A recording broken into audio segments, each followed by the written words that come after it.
Hello everyone, hope you're doing well. It's time to have a look at a new Japanese vehicle which is coming in the next major update. On the dev server we have the Tan-SAM-1C.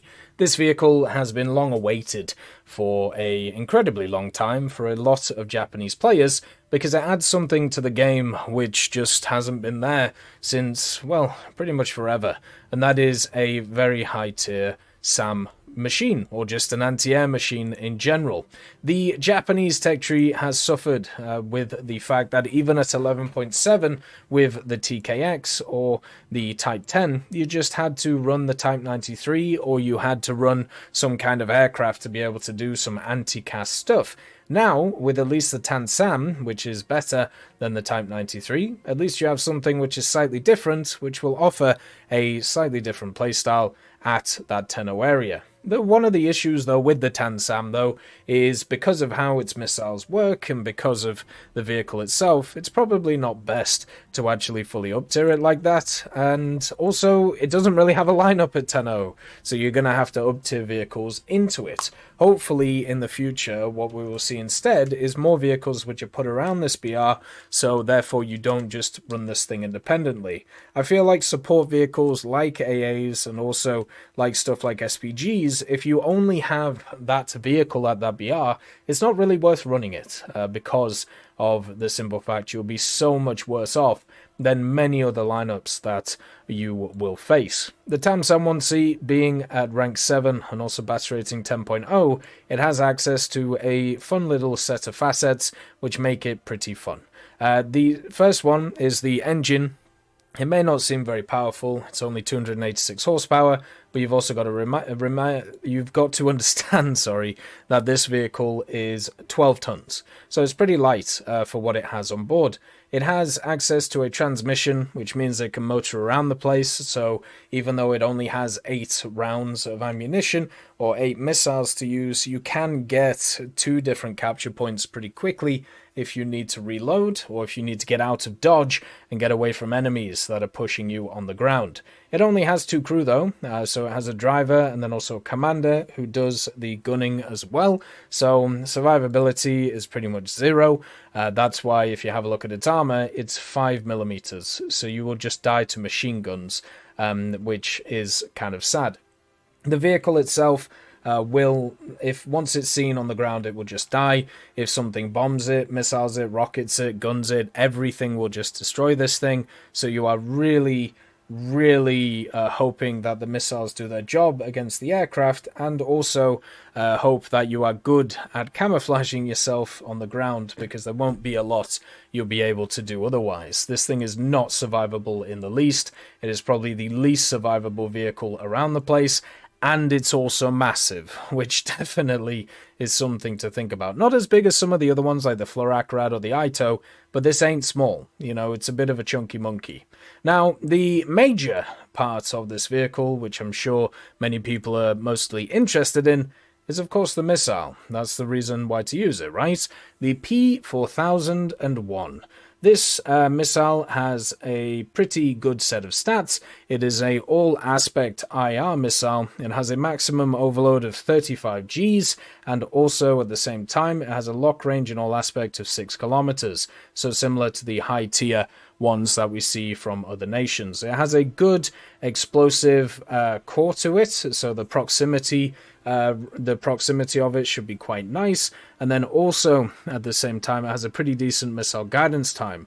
They're also adding in kind of a new system for this machine. Understand that when it comes to like the search and track for the radar and other things, it's not fully finished yet for this, but they are bringing in a new system which will be available on the Tan-SAM and a few others like the Strela, for example, which will be able to see highly contrasted targets. So the idea is if something's coming into you from the air and you have kind of the backdrop of the clear blue sky, if there is a plane or a helicopter coming through it, it'll be much easier for you to see it and therefore lock onto it with stuff like these SAMs.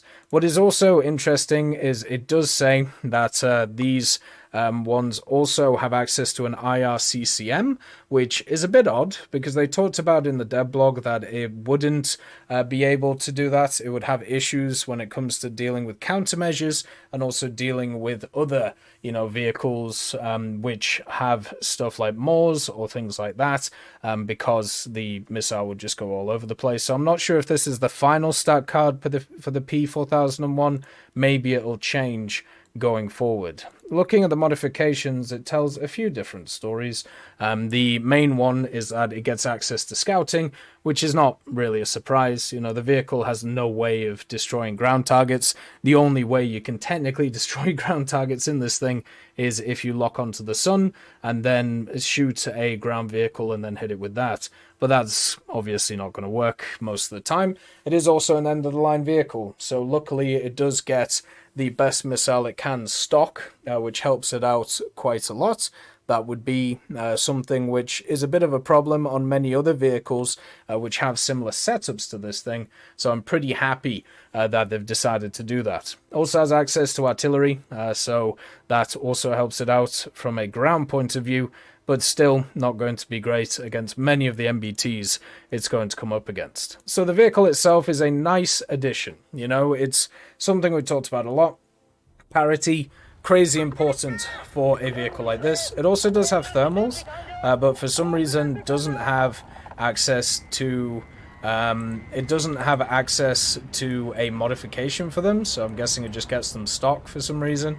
But the missiles themselves do fly true. They work very well against targets which are pretty stationary and not really moving too much, which is something you've got to remember when it comes to the test drive. There's also the simple fact that it seems to have kind of a track radar on it, which you can use, which is nice, but I still don't think all of that stuff is fully modeled. If you actually check the radar thing it has, which is this little dome here, it talks about it being the Levad one, so I think they've just copied it straight over and it hasn't finished.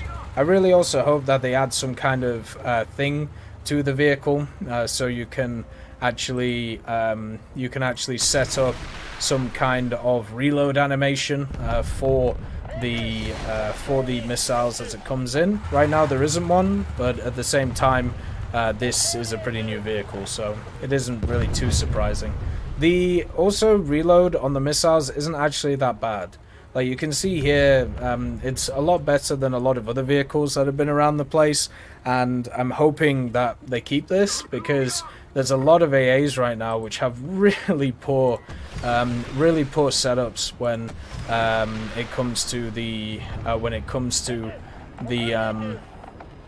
like being able to fire the missiles and then reload them on the vehicle. I will say though, it still has the same issues as all of these IR guided missile launchers. The first thing being, of course, if the vehicle has any type of countermeasure at all, then you're going to struggle to be able to hit it.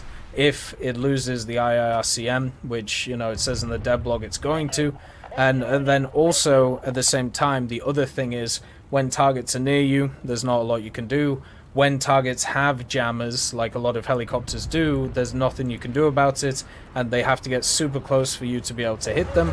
It's one of the big issues about the Type 93, which we have in the game already.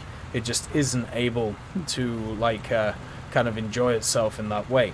But the vehicle is fun. It's surprisingly nimble for what it is, and then also at the same time it has a lot going for it in terms of anti-air capability. The main issue I have with it right now is just hoping that it gets a lineup, because as an individual vehicle there is no way that this thing is worth it just running it by itself. But eventually in time, as time goes on, it will definitely have something to run with it, whether it's Japanese or whether it's another nation. As always, I hope you have a wonderful day, and I'll see you next time. I'd just like to thank Brendan Quinn, Vilneus, Character Fuel, Juan the Panda, Carrion Crow, Gus Irenicus, Pyman, Merciless Reaper, Orange Tail, Teddy, Daniel Stanton, Moxie, B. Young, Bareen, Peter Grayling, Alan Hacker, Sem Alslan, Uncle Bean, and Derek R, and also Lafouche for supporting the channel.